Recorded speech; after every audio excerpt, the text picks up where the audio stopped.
Donc moi je vais aborder effectivement la partie épigénétique de la cancéro, et en particulier je vais mettre un focus sur le cancer de la prostate comme vous me l'avez demandé. C'est un peu le cahier de charge. Alors dans ma présentation je vais axer sur 3 points. Je vais dire pourquoi finalement on est arrivé aux ARN non codants et cancer. Il y a eu toute une révolution qui s'est produite au cours de ces dernières années. En tout cas, lors du séquençage du génome dans les années 2000, il s'est produit quelque chose. On a fait de grandes ruptures. Puis deuxièmement, dans la deuxième partie, je mettrai un petit focus sur cancer de la prostate, épigénétique, mais toujours un focus dans l'épigénétique sur les ARN non codants. Et puis, je finirai un petit peu par l'utilisation, effectivement, de ces découvertes des ARN non codants dans le domaine de la cancérologie au sens large. Juste pour vous dire un petit peu dans mon rappel d'ordre très général, parmi les grandes observations, enfin, on sait maintenant que les grandes causes de décès, même si on vient de vivre une épidémie effectivement virale, etc., ce sont les maladies chroniques. Et les maladies chroniques, c'est quelque chose qui est planétaire, bien sûr, très élevé, 80% de causes de décès dans les pays économiquement développés, mais on voit aussi dans les pays émergents une augmentation extraordinaire de ces pathologies-là. Et le lien, c'est très rapide, justement, cette augmentation de ces incidences, et bien entendu, le lien est fait non pas avec la génétique, parce qu'on pourrait difficilement imaginer que nous puissions muter à une vitesse tellement énorme qu'on puisse en 20 ans augmenter cette incidence de ces maladies chroniques et de ces cancers. Donc le lien est fait plutôt avec notre mode de vie, la façon dont nous vivons. Quand je dis le mode de vie, pour simplifier très très vite, ce que nous mangeons, la manière dont nous ressentons les choses, le stress, etc., et les toxiques auxquels nous sommes exposés. Un petit peu les inconvénients du progrès économique et social que nous avons fait ces dernières années, qui un petit peu revient par ce type de problème. Je ne rentrerai pas dans le détail, mais c'était simplement vous dire un peu la répartition sur la planète. Alors, pourquoi nous sommes en train de vivre de grandes ruptures? Vous savez que les protéines, ou la protéine en général, c'est elle qui supporte le vivant, et dans son fonctionnement et dans sa structure. Et jusqu'à maintenant, que chercheurs ou scientifiques ou autres, nous avons tous été formés un petit peu dans le code génétique. Quand une protéine est anormale, elle est en faible quantité ou qu'elle est absente, on dit, vu le code génétique, il faut remonter à l'ADN. Sa structure étant inscrite dans l'ADN, c'est que dans l'ADN, si la protéine n'est pas là, c'est que dans l'ADN, il y a une mutation, bien entendu. Et c'est donc cette mutation qui peut expliquer l'anomalie de cette protéine. Donc c'était le code génétique, le code classique, ADN, ARN, protéine. Quand nous avons séquencé le génome dans les années 2000, on s'est rendu compte effectivement que dans énormément de situations, la protéine était très anormale ou elle était absente, mais la séquence correspondante de l'ADN était absolument normale et elle n'était absolument pas touchée.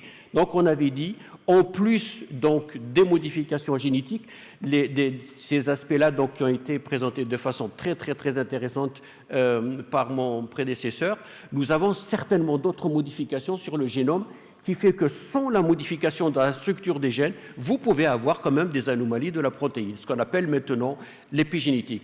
Donc en gros, nous vivons depuis une vingtaine d'années ces grandes ruptures conceptuelles et technologiques, c'est-à-dire que les maladies chroniques, dont leur ensemble, 80%, en gros, sont programmées par notre mode de vie. Ce que je vous disais tout à l'heure, le déséquilibre nutritionnel, les toxiques, le stress. Alors ce qui est très très intéressant, à partir de là, de ces observations, nous avons fait des progrès technologiques. Nous sommes capables actuellement de reproduire en laboratoire, par de la modélisation, tous les cancers que l'on veut, toutes les maladies chroniques, cardiovasculaires, métaboliques, etc., par justement cet exemple de déséquilibre au niveau environnemental. Et à partir de ces modèles, nous avons obtenu maintenant des signatures de type épigénétique posant le diagnostic de la maladie, son évolution et même ses réponses thérapeutiques. Voilà un petit peu ce type de progrès qui est en train de se mettre en place actuellement. Mais plus intéressant encore, et ça a été soulevé par le professeur Boutayeb aussi, ce type de signature nous permet aussi maintenant d'anticiper sur la maladie et de faire ce qu'on appelle la médecine 4P. prédictive, préventive, personnalisée et participative. Et c'est très très intéressant, je vous montrerai quelques mots tout à l'heure. Et surtout, une autre forme de médecine qui est en train de bouger, ce qu'on appelle la médecine intégrative.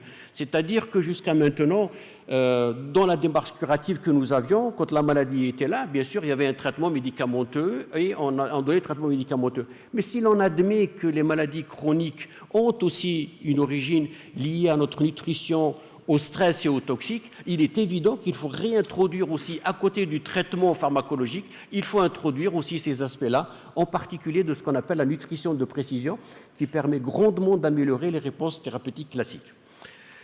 Alors, très très vite, qu'est-ce que c'est que l'épigénétique? C'est de la biochimie très très simple.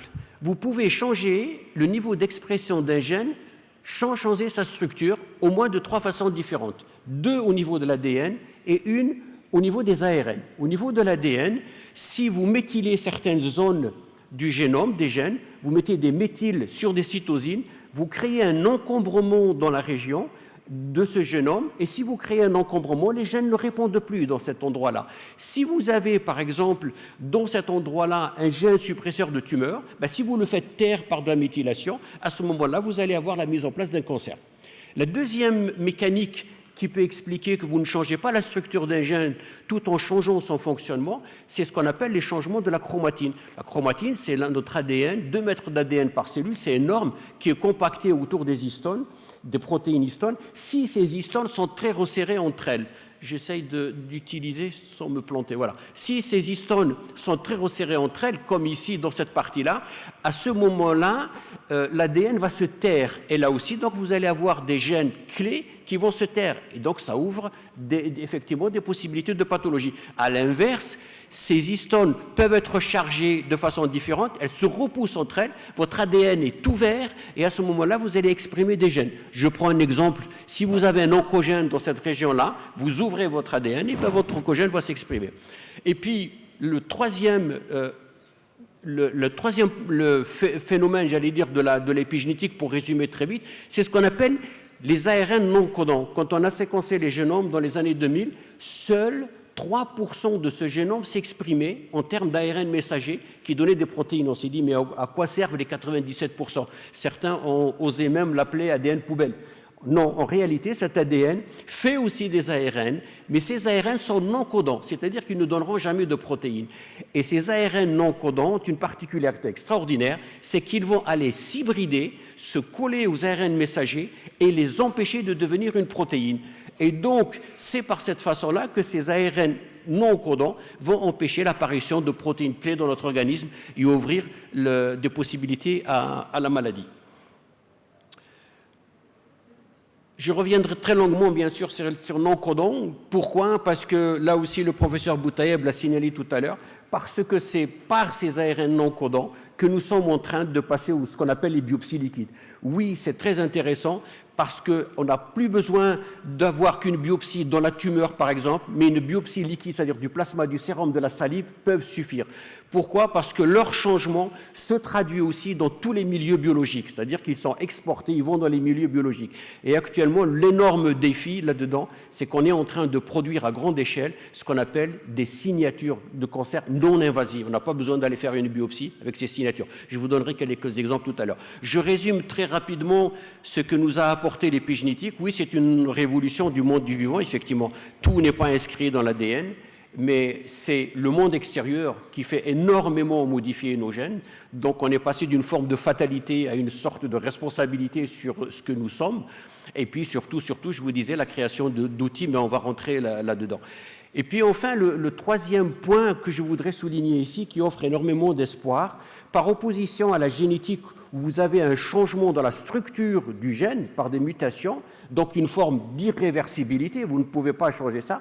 Les modifications épigénétiques sont des modifications plastiques. L'habillage avec de la méthylation, le changement de niveau de chromatine ou la production de ces petits ARN non codants, c'est quelque chose de réversible et qui est lié à la façon dont vous êtes en train de vivre. Vous changez votre mode de vie, vous allez changer ces signatures.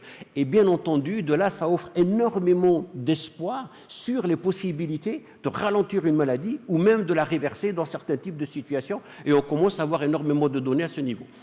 Donc, en gros, j'ai peur de... Il faut me dire combien de temps j'ai là.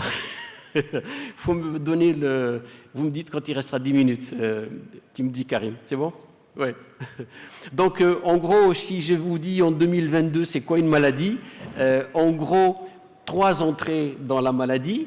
La maladie, c'est toujours de la génétique. Tout à l'heure, ça a été dit là aussi par le professeur Boutayeb, mais probablement pas comme on le pense, à 100%, 20, 10, 20, 30% peut-être dans certains types de pathologies. Mais c'est la deuxième entrée qui est en train d'apparaître et d'émerger, c'est l'environnement et le mode de vie qui doit représenter entre 70 et 80% de causes justement de ces maladies-là.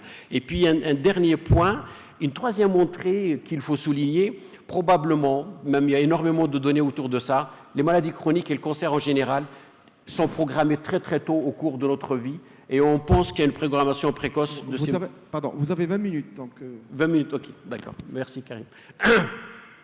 Donc, en gros, 3 entrées. Je voulais simplement vous dire que l'idée de savoir que les maladies sont programmées très très tôt au cours du développement est très intéressant pour nous parce qu'en laboratoire, on a profité de cette idée-là. C'est le professeur David Barker, dans les années 80, qui avait fait une découverte majeure à ce niveau-là, qui avait montré que tout commençait très très tôt en fait. Parce que ça commence très très tôt, on s'est rendu compte que quand quelqu'un développe un cancer à partir de 50 ans ou 60 ans, en réalité, il y avait déjà des signatures d'ARN non codant dans son sang depuis très très longtemps. Et c'est comme ça qu'en laboratoire, on peut refaire des modèles de cancer simplement en exposant les mères gestantes à des toxiques ou à des déséquilibres nutritionnels et leurs petits, quand ils naîtront et deviendront adultes, feront des cancers. Simplement, ils resteront silencieux cliniquement jusqu'à l'âge adulte, mais quand on va les chercher dans leur sang ou dans le milieu biologique, il y avait déjà la signature de ces cancers-là. Et c'est ça qui est intéressant pour la mise en place de ce qu'on appelle cette médecine prédictive et préventive. J'irai plus loin.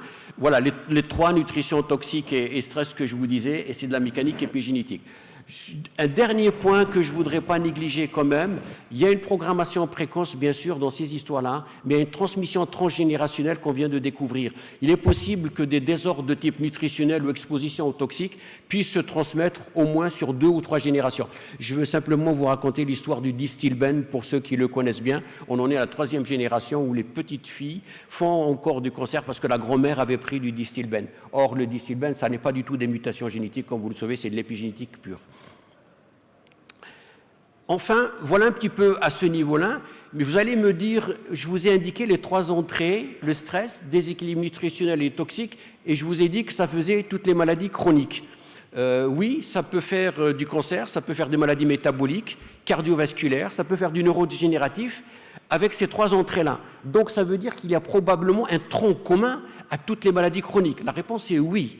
Il y a au moins 3 phénomènes qui représentent un tronc commun et qui vont faire l'entrée dans toutes les maladies chroniques. C'est l'inflammation chronique de bas grade, je n'irai pas trop loin dans le détail. Oui, l'inflammation chronique de bas grade vous dispose absolument à toutes les maladies chroniques. La deuxième chose qui vous prédispose à la maladie chronique, le cancer est toujours là, bien entendu, quand je dis maladie chronique, je parle du cancer, c'est ce qu'on appelle le vieillissement accéléré du corps. Ça, c'est les travaux de Horvat en 2014 qui avaient montré que quand vous avez un environnement de mode de vie défavorable, votre organisme vieillit beaucoup plus vite. On a eu des données avec la télomérase avant et tout, mais en fait, c'est maintenant dépassé par des marqueurs de type épigénétique. On peut vous mesurer sur un simple prélèvement sanguin votre signature sur un panel de gènes, à peu près 800 gènes, les niveaux de méthylation, et on peut vous dire si vous vieillissez à une vitesse normale par rapport à votre âge ou si vous êtes en train de vieillir trop vite. Alors regardez ici, ceux qui vieillissent trop vite, en haut ici, ce sont ceux qui vont vivre moins et qui sont prédisposés absolument à développer toutes les maladies chroniques. À l'inverse, vous avez les gens qui vieillissent normalement, ce sont ceux qui restent sur cette diagonale qui est l'âge chronologique, et puis ceux qui ont de la chance, qui vieillissent beaucoup plus lentement. Et on sait que c'est dans cette tranche d'âge que les gens vivent longtemps et en bonne santé. Mais une fois que je vous ai dit ça, je vous dirais aussi qu'on a là un outil extraordinaire et innovant. Pourquoi? Parce que si vous faites cet examen-là et on vous positionne dans la zone verte, vous vieillissez trop vite. Ça veut dire qu'il y a des chances pour intervenir, pour corriger, ralentir cette vitesse de vieillissement et vous ramener sur la vitesse de vieillissement normale. Donc là, on a aussi une démarche prédictive et préventive qui est très très intéressante à ce niveau-là. Voilà, alors ce schéma, je l'ai mis et résume un petit peu ce que je viens de vous dire quand on pense épigénétique maintenant. Vous avez ici les deux stades, le stade de la bonne santé, vous êtes là, et puis vous avez la maladie en rouge. Quand vous êtes dans la bonne santé, il y a des jours qui vont et des jours qui vont un peu moins bien, mais globalement, vous êtes en bonne santé. Et puis, vous allez arriver dans une zone un peu de transition, vous pouvez basculer, vous la voyez ici. Si le problème du mode de vie n'est pas favorable, etc., vous continuez, vous allez basculer dans la maladie ici en rouge.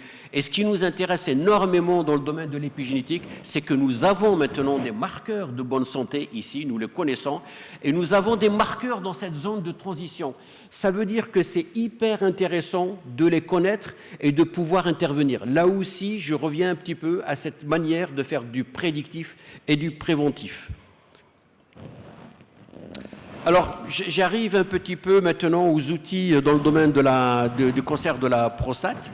Alors, de ce cancer, effectivement, comme plein d'autres cancers, toujours en restant dans le raisonnement un petit peu que je vous ai décrit avec l'impact du mode de vie, bien sûr, les facteurs de risque, vous les voyez ici, hein, le mode de vie, le microbiome, l'alimentation, l'âge, la toxico, etc.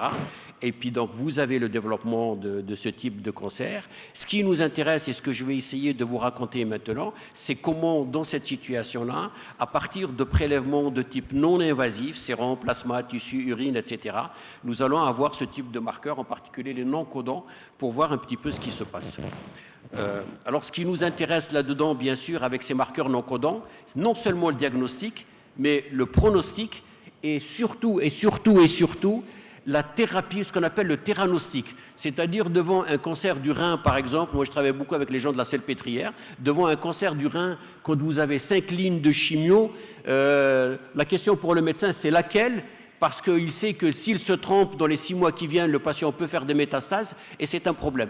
Alors il faut dire que ces ARN non codants deviennent très intéressants là-dedans parce qu'ils sont inscrits dans le génie de la maladie, donc dans sa mise en place, dans la manière dont elle va évoluer, son pronostic et surtout la manière dont elle va répondre à différentes thérapies. Et donc on développe des outils autour de cet aspect-là pour dire par exemple telle chimio sera efficace et elle sera la moins toxique. Et ça, c'est un outil qu'on est en train de mettre en place aussi à ce niveau-là. Alors, je reviens sur cette partie, mais je vais faire le focus, non pas sur la méthylation et les histones. Aujourd'hui, c'est essentiellement sur les petits ARN non codants. Alors, les petits ARN non codants, ce sont des gènes comme tous les gènes. Hein. Il a des facteurs au niveau de l'ADN, ça va devenir des ARN messagers, mais je vous disais, ce ne sera jamais de protéines. Alors, ce qui est très intéressant, encore une fois, je le redis, c'est que ce sont des petits ARN, contrairement à la méthylation de l'ADN ou modification du histone qui seront localisés dans la tumeur, dans le tissu malade, vont pouvoir être exportés dans tous les milieux biologiques et donneront effectivement des outils non invasifs très intéressants. Donc vous les voyez ici, dit un peu différemment. Vous avez donc leur production, ils sont sécrétés dans le sérum, la salive, liquide amniotique, les urines, le lait. Les techniques pour les détecter, c'est bien sûr des séquençages à haut débit, mais très vite, nous savons les mesurer maintenant avec de la RT-PCR toute bête. Ils sont assez résistants. À côté des ARN messagers, vous savez que l'ARN messager, sa faiblesse tragique, c'est qu'il est très fragile et on n'arrive jamais à le mesurer facilement. C'est très facile pour les ARN non codants et je vous disais tout à l'heure, effectivement, on peut les retrouver comme des outils dans le diagnostic, le pronostic, la prédiction et même la thérapeutique. Alors concernant le cancer plus spécifiquement, vous voyez que les non-coding, on les retrouve absolument dans toutes les composantes du cancer, que ce soit la partie oncogénique, que ce soit la suppression de tumeurs, que ce soit dans le métabolisme ou que ce soit dans les checkpoints immunitaires. Et on les retrouve aussi dans l'initiation du cancer, sa progression. La partie métastatique aussi sont des marqueurs intéressants. J'ai essayé de vous montrer quelque chose tout à l'heure. Alors la prostate, là aussi, donc beaucoup de données ont été faites au niveau de la prostate et vous voyez qu'on arrive à les mesurer dans différents composants, hein, dans les exosomes, des microvésicules, dans les corps apoptotiques, etc. Donc on sait faire cet aspect. Très vite, je voulais vous montrer sur cette dia, pardon, il faut que j'arrive à voir ici. Donc on a des cohortes. Alors pour le moment, ce n'est pas des cohortes les très importantes, mais tout à l'heure je vous montrerai des cohortes plus intéressantes. C'est juste pour vous faire toucher du doigt un peu la simplicité. Vous voyez que c'est essentiellement tout ce qui est liquide, hein, sérum, de temps en temps du plasma. Vous voyez qu'on peut faire du screening de façon très très simple sur des larges panels de micro-ARN en général autour de 200. On arrive à les valider sur des aspects prospectifs et vous voyez donc le type. Voilà, merci beaucoup. Et le type d'outils d'information qu'on peut tirer, vous avez que ici, vous voyez déjà des signatures à ce niveau-là sur ces différents types de cohortes. De façon encore plus intéressante, et là je rejoins un petit peu ce qui a été dit, le cancer maintenant est lu de façon transversale. Il n'est plus lu effectivement par organe. Pourquoi? Parce que des modifications que vous avez dans le cancer du cerveau, vous pouvez trouver dans la prostate, vous pouvez trouver dans le pancréas, vous pouvez trouver ailleurs. Et donc, je vous ai mis cette slide ici, où il n'y a pas que le cancer de la prostate que vous voyez ici, mais aussi d'autres types de cancers. On a posé une question très très simple sur ces cohortes-là. On s'était dit, est-ce qu'on est capable d'avoir des signatures, un diagnostic et des signatures pronostiques? C'est sûr, bien sûr, quand un diagnostic de cancer est posé, l'idée du pronostic, elle est majeure, c'est ce qui va guider la démarche thérapeutique. Et vous voyez ici, de façon très, très intéressante, nous avons déjà des signatures micro-ARN très intéressantes. Oui, nous avons, c'est essentiellement des sources sérum et plasma, donc c'est facile à faire. Vous avez pour certains donc le nombre de patients qui sont assez intéressantes. Et puis c'est des techniques relativement simples qu'on utilise. C'est souvent donc en préopératoire ou en post-opératoire pour prélever. Et puis on a des réponses assez claires en général. Ensuite, je voulais vous montrer aussi cette partie-là pour aller plus loin. Donc tout ça, c'est des essais cliniques déjà qui sont bien avancés pour utiliser les micro-ARN comme des biomarqueurs et essentiellement pour avoir là aussi une idée assez claire sur est-ce qu'elles seront résistantes à telle ou telle thérapeutique, est-ce qu'elles répondront ou pas à tel type de thérapeutique, est-ce que par exemple ici vous voyez pour le cancer de la prostate, je vous l'ai mis ici, voilà, il est là, est-ce que nous sommes déjà dans un stade effectivement d'évasion avec des métastases, etc., où il y a des possibilités d'évasion. Donc on a énormément d'informations qui dépassent le simple diagnostic, mais on a aussi le pronostic et on a aussi des idées assez claires sur la façon dont ce cancer va répondre. Voilà ce qu'apporte toute cette épigénétique et tous ces micro-ARN. Un petit peu plus pour aller dans le détail, et vous montrer sur le cancer de la prostate là aussi, sur la prédiction de la malignité, en gros une idée sur le pronostic du cancer de la prostate en utilisant ce type d'outil. Alors vous voyez ici, bien sûr, le classique, vous le connaissez tous, c'est le PCA, bien sûr. Vous voyez, voilà ce que donnent en bleu les PCA. Et vous voyez là, quand on commence à rajouter d'autres critères, ici vous voyez par exemple en rouge déjà les signatures micro-ARN dont je vous ai parlé. Et puis quand vous mettez et le PCA, et ces micro-ARN, l'âge, etc., et de données cliniques, vous voyez, vous arrivez à des courbes très, très intéressantes au niveau des courbes ROC, au niveau information. Tout ça pour vous commencer à vous donner une idée sur cette histoire. Oui, les ARN non codants sont une révolution, c'est quelque chose de très important, mais il est clair qu'il faut rajouter les autres marqueurs que nous connaissons déjà, que ça soit du transcriptomique, de la protéomique, y compris les données cliniques et de l'imagerie. Et ça, c'est les merveilles, je reviens au titre de ce séminaire, c'est les merveilles que peuvent faire maintenant les outils de l'intelligence artificielle. L'intelligence artificielle est avide d'avoir énormément de données, et c'est là où elle peut faire des miracles, et c'est là où elle peut faire sortir maintenant des signatures les plus pointues et les plus précises. Parce qu'elle va pouvoir mixer encore une fois des données de différentes origines, y compris celle-là. Et c'est sur ça qu'on attend, et c'est là où il y aura des progrès. Encore juste ce type de données qui est assez récent, que je voulais vous montrer, mais très très vite, sur 1280 patients, donc c'est assez intéressant. Toute la démarche qui a été suivie, je ne rentrerai pas dans le détail, mais la question qui a été posée derrière, est-ce qu'on a des signatures de micro-ARN avec diagnostic en particulier ici? C'est simplement l'aspect diagnostic. Et vous voyez de façon très très intéressante, vous voyez que vous avez certains micro-ARN comme celui-là, qui est largement supérieur au PSA, puisque vous avez des courbes ROC qui atteignent 97%. Vous savez que le PSA, c'est 70%. Vous avez 30% dans le PSA où vous êtes dans le vague. Là, vous avez avec ce type de signature 97%.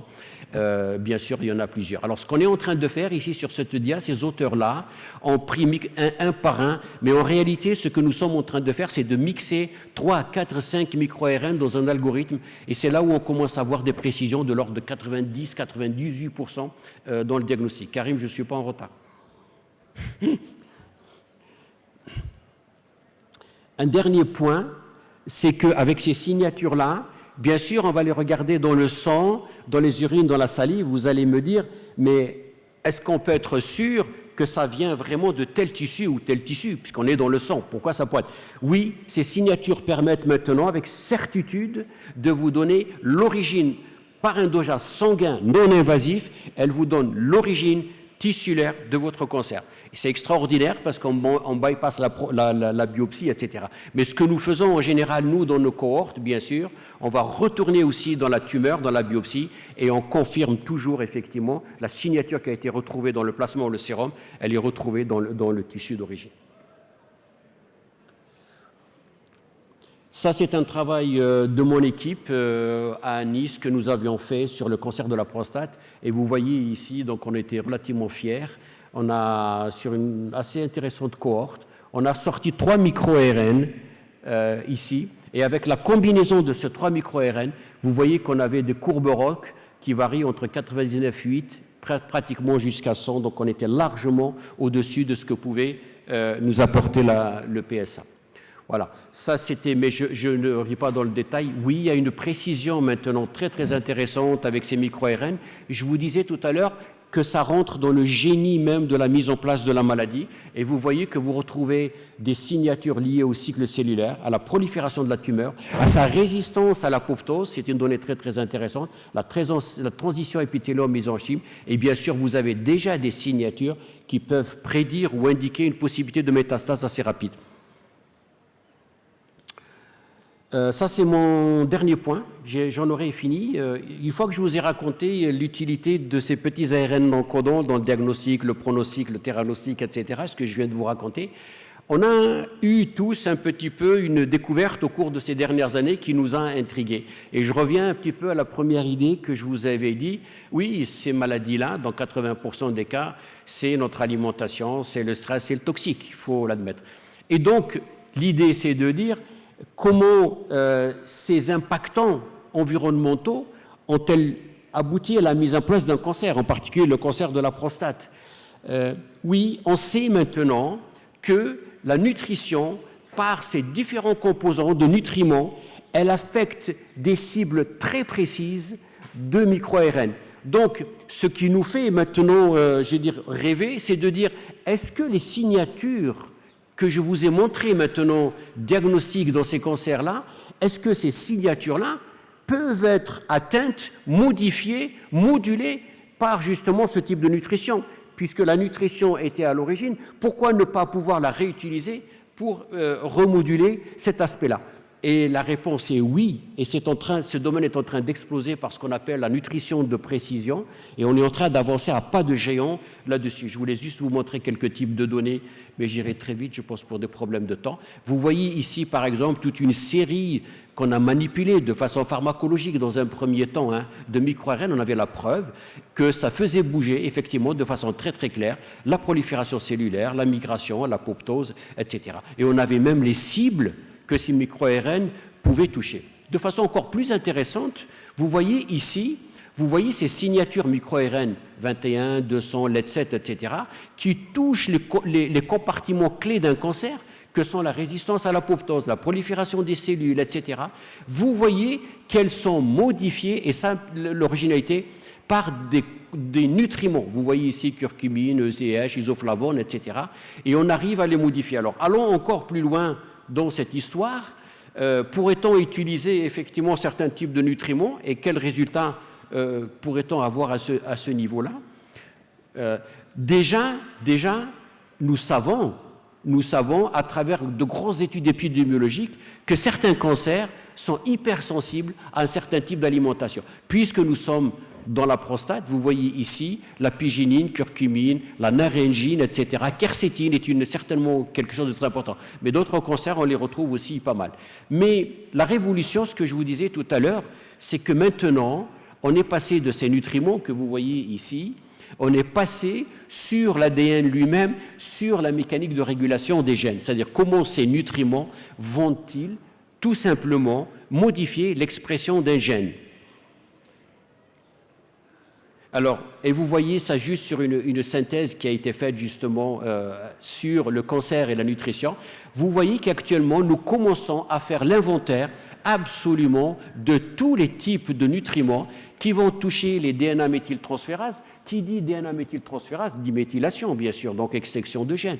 Nous savons les micro-ARN, vous voyez ici le type de nutrition. Vous avez ceux qui vont changer toute la partie des modifications des histones et l'ouverture de la chromatine. Donc l'inventaire est en train d'être fait à une grande vitesse. Ce dont on rêve encore une fois, c'est de faire la jonction entre cette signature du cancer qui est à l'origine de la maladie elle-même et ce que peut venir faire ce type de nutriment sur cette signature-là, bien entendu. Pour la première fois, on savait qu'un certain type d'alimentation pouvait être favorable contre le cancer ou d'autres entraîner le cancer, mais on n'avait pas ce côté objectif maintenant et de mesure. Voilà ce que, si on doit résumer l'épigénétique, voilà ce que l'épigénétique est en train d'apporter. Elle nous donne des outils pour mesurer ce que nous sommes en train de faire là-dedans. Ça n'est pas que des allégations, mais c'est des preuves. Voilà un peu la nouveauté. Juste pour continuer dans cet aspect, vous voyez par exemple l'exemple des polyphénols qui sont assez connus, vous voyez leur liste ici, et vous voyez maintenant, on commence à voir la liste des oncomyres, ceux qui vont plutôt favoriser et ceux qui vont inhiber. Une dia encore un peu plus provocatrice, bien entendu la curcumine et le curcuma, c'est le grand classique, mais je l'ai mis pour ça. Vous voyez par exemple pour ce type de nutriments, nous connaissons de façon très précise tout le panel de micro-ARN et le cible de ces micro-ARN, 15, le 19 pour les caspases, etc., le 34, etc., et vous avez tout le panel. De même que des molécules comme la gynécine. Il y en a d'autres, hein. J'ai pris cela parce que c'est les plus connus, mais actuellement, on fait des inventaires de plus en plus poussés là-dessus. Vous voyez là aussi, on commence à connaître tous les micro-ARN et qu'est-ce que ça pourrait cibler. Voilà. La liste aussi est très intéressante du côté des acides gras insaturés qui semblent ouvrir des choses assez intéressantes. Donc je passerai... Oui, c'était ça que je voulais vous dire. Pardon, je reviens en arrière. Je voulais surtout finir sur quelque chose qui me paraît très très important.